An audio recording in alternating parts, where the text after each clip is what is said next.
Dead Icarus dropped their new album, Zealot. This is kind of the wild card ad for me this week, but not really because allegedly, maybe yes, maybe not.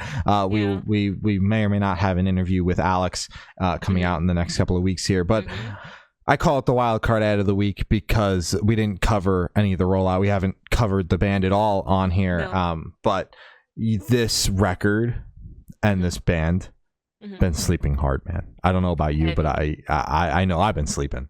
I don't know if you're feeling the same way. I'm pretty sure I'm feeling the same way. Yeah. You're probably gonna take all my fucking talking points again, but it's fine. Do you want to go? I kind of want to go first, just so I can say my shit, and then you can say your shit. I think this album is fucking incredible. I've listened to it, I think 4 times all the way through.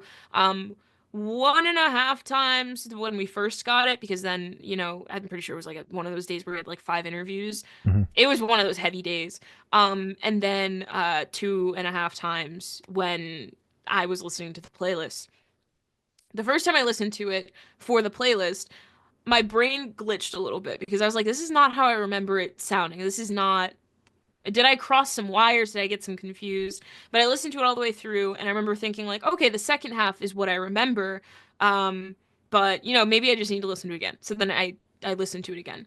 Holy fuck. I don't know what is glitching in my brain. I don't know why my brain just messed everything up. This album is fucking incredible. Because I didn't finish my thought with that.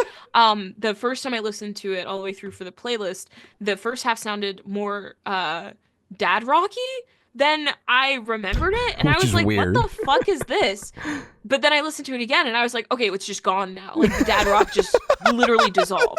Don't know where the fuck that came from. Dad rock and this record don't even touch. See, that's why I was so confused, because I was like, this isn't right. I know this isn't right. So that's why I listened to it again.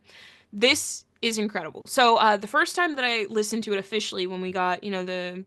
advance, 1 Million Days was my favorite track, and I remember telling Shane, I was like, 1 million days. I remember that because 1 million beers. I'll take 1 million beers, please.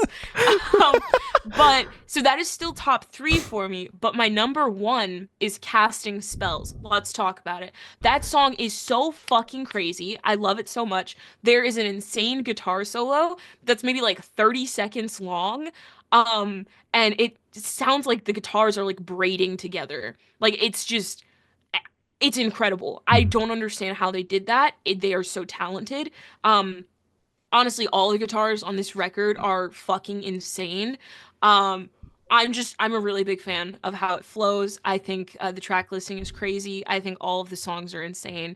The title track is also great. I'm a big fan of Zealot. And I think it's a great album. I'm a big fan. Yeah. I'm gonna let you go now. Yeah, I'm a huge fan of this record as well. Didn't know what to expect getting into the record originally. Obviously knew of the band members' pasts, with Gabe being in Enterprise Earth and Alex being the former vocalist of Atreyu.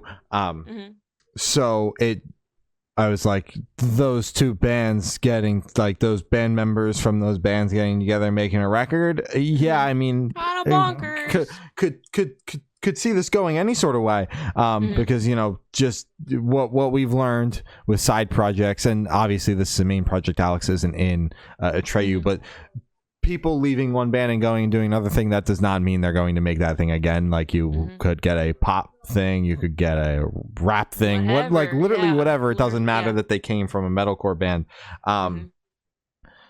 This is fucking dope though.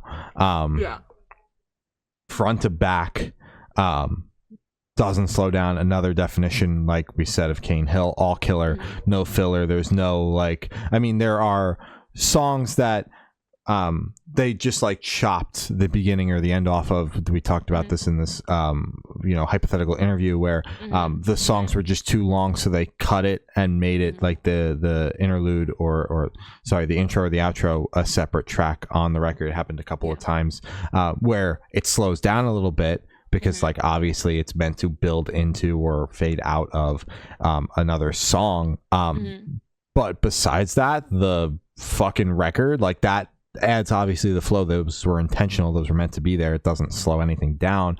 But the songs on the album, every single one's a ripper. I'm a big fan of Betrayal Shaped Daggers. I think that's my favorite, but I'm also a big fan of the title track, and I like the way that it opens with The Unconquerable. I think, you know, that really sets the tone. If you're going into it not really knowing what to expect, how, you know, you've heard of the band or whatever, and you're like, oh, I'm gonna check this out. I think The Unconquerable sets the tone perfectly for what you're getting yourself into, and I think that Betrayal Shaped Daggers is such a strong way to wrap everything up. But overall, I think it's an incredible album, and you know, people should be checking it out.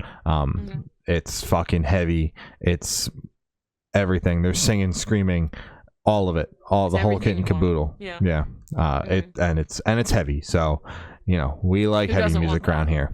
Exactly. Yeah, but I'm a big fan of this. Check it out now. Yeah.